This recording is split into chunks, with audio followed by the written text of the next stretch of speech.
You guys, I just found the most perfect book. It is the most appropriate book for, well, Auntie Evie, but also for all of us when we go up to the North Shore by Lake Superior. And it is one, adorable, and two, just completely perfect. And the illustrations in it, as usual, are, mwah, they're just beautiful. They're so freaking cute. So here is the name of the book. Have any of you guys seen this book? I'm pretty sure that we bought it. Even I bought it just for, because of how fitting it is. But it's called Rhoda's Rock Hunt, and is actually made by the Minnesota Historical Society Press. So it's like a Minnesota book. I'm going to take the cover off really quick, because otherwise it'll flap around in the wind, and I don't really want it to. Okay, and it's by Molly Beth Griffin and illustrations by Jennifer Bell. Oh my goodness, look at how cute they are. Rhoda's Rock Hunt. And this is just an illustration of a bunch of different types of rocks, which we obviously love.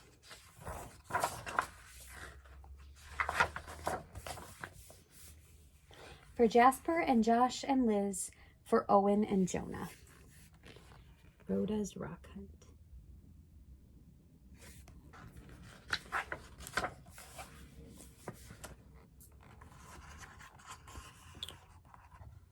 When Rhoda's Auntie June, hang on, I'm going to readjust myself so I can show these pictures better. When Rhoda's Auntie June and Uncle Jonah took her on a long hike from their up north cabin, her shower was a bucket of cold lake water.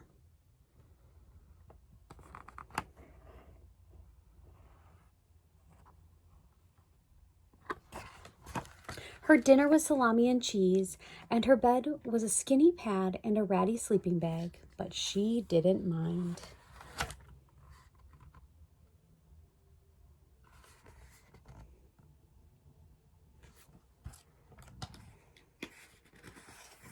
I love eating salami and cheese for dinner. Because of the rocks. Rhoda loved rocks.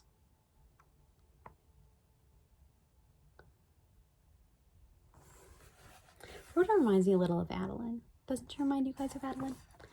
Smooth rocks and bumpy rocks and sparkly rocks and stripy rocks and rocks shaped like hearts and hats and horns. All right, Aunt June said, but you have to carry them in your pack.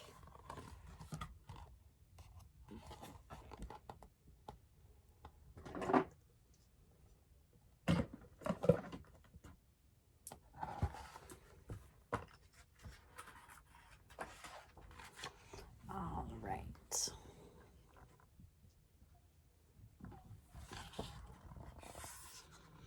They were moving camp every day and had to carry everything in big, heavy, bulky packs.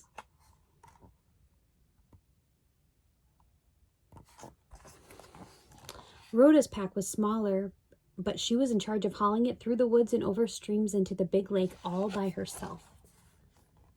There's their pup. There's that one all at once. So cool. These illustrations are beautiful.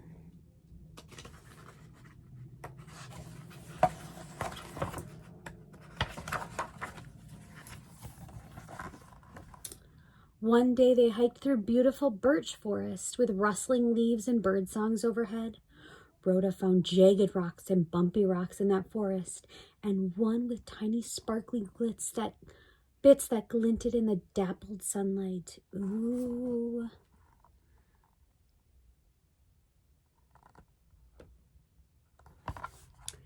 Into her pack they went. Oof! And Rhoda trudged on, wiping sweat off her forehead.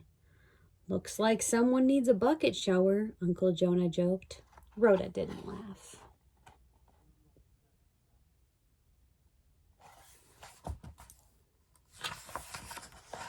The next day they crossed a rushing stream with whispering water all around and dragonflies whizzing past. Rhoda found lots of smooth, round rocks in that stream, and one with a curve that fit into her palm just right. Ooh. There's dragonflies, and there they are walking across that stream. It's so cool. I think one of the coolest parts of this book is like all of the places where they travel. We could find these places in Minnesota and we could go to them. And a lot of these places like that look like this we've already been to together. Into the pack they went, yarg, and Rhoda waited on, slumping under the weight, her tummy grumbling. Sounds like someone needs more salami, Auntie June joked, but Rhoda didn't laugh.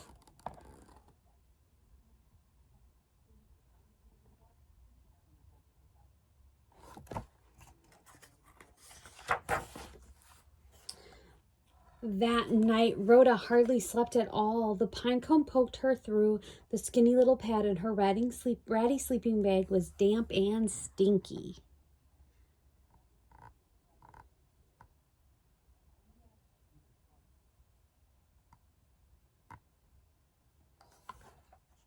So she was tired and dirty and hungry on the last day of their trip, and crabby too.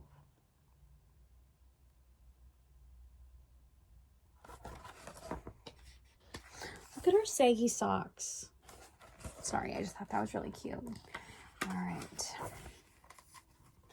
Until they arrived at the big lake, waves crashed on the shore, and gulls called overhead, and the water stretched out to the horizon, and the beach was covered with millions and billions of rocks.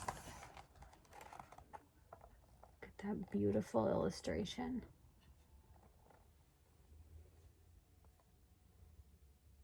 How could you not be happy when you get to see that? Does this remind you guys of any of the places we've gone on the North Shore, either Duluth or Grand Marais? It's beautiful. Rhoda ran her hands all over those sun-warmed treasures. She found red ones and blue ones and stripy ones, and then she looked harder and she found tiny banded ones that glowed the color of sunsets. Ooh, and into her pack they all went. There she is, putting him in her backpack with her dog. There's some pieces of rocks. Time to go, Uncle Jonah called. It's not far now, said Auntie June. At the end of this one last hike, the cabin. A real shower, a hot meal, a soft bed.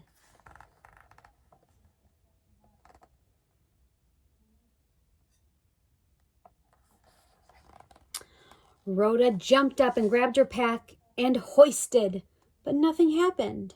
She pulled and pushed and panted, oof, oof, yarg, but the pack wouldn't budge.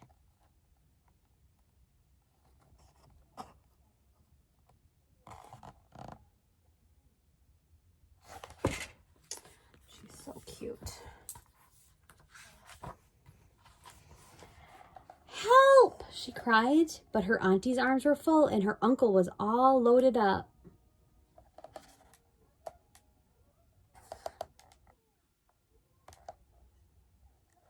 I have these glasses, but mine aren't sunglasses. This pack was Rhoda's to carry, and it was full of rocks. Rocks are heavy. She couldn't leave her treasure. She tried loading up her pockets, but the weight made her short sag, and she couldn't hike like that. She thought about staying on the beach forever, but Auntie June and Uncle Jonah were waiting. Besides, Rhoda really needed a shower, and dinner, and bed. She's holding her pants up because they were falling down. She loved her rocks, all her beautiful rocks, but she couldn't keep them all. She had to let some go. Beautiful illustrations of rocks. So she took them out, one at a time, and stacked them on a table-like slab down by the water. Rhoda worked with the weight of each rock, with the curves and the bumps and the bulges of each rock, until all those forest rocks and river rocks and big lake rocks balanced in perfect towers. I don't know if you guys have ever tried this, but it is extremely difficult. Auntie Hannah's really good at it, but I am awful. I think my highest was 3 rocks. Well, almost all. Back into her pockets went 1 glinting forest rock and 1 palm-snuggling river rock and a small handful of tiny glowing agates from the big lake.